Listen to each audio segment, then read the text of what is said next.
Noka sakolpe chaima November tal bosi session bosi kolpe ni mawa Tripura Indigenous Student Federation rau memorandum brau rilayo aba brau memorandum di bosi ke bole school inspector no brau rilayo aket mani karon no brau memorandum ripi abon orthonok thalairana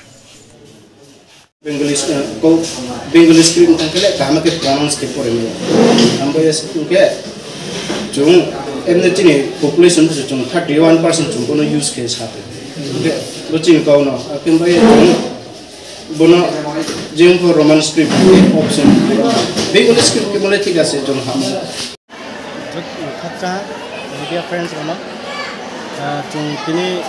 28 November 2022 wat ni Tripura Indigenous Student Federation Council Subdivision Committee ये ini IS Inspector of School Council Subdivision और ये है memorandum submit किया memorandum submit करने में cow के बसे जिन्हें tribal affairs minister जिन्हें कॉकबरोक काउना Bengali script किए CBSE Central Board of Secondary Education और question paper set kiriye तो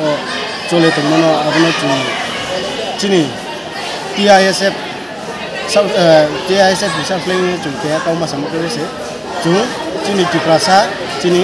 Bengali script बेके चुंपर ने चीनी बेटा difficult हो 99% से English medium background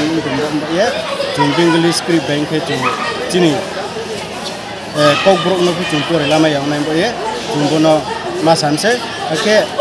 chini central government, okay, chini government of Tripura no putin. Request kyo, go Bengali script ni logo no Roman script kiye chini koburu no optional choose kememu kiye, kiri ni ngtong ye chini.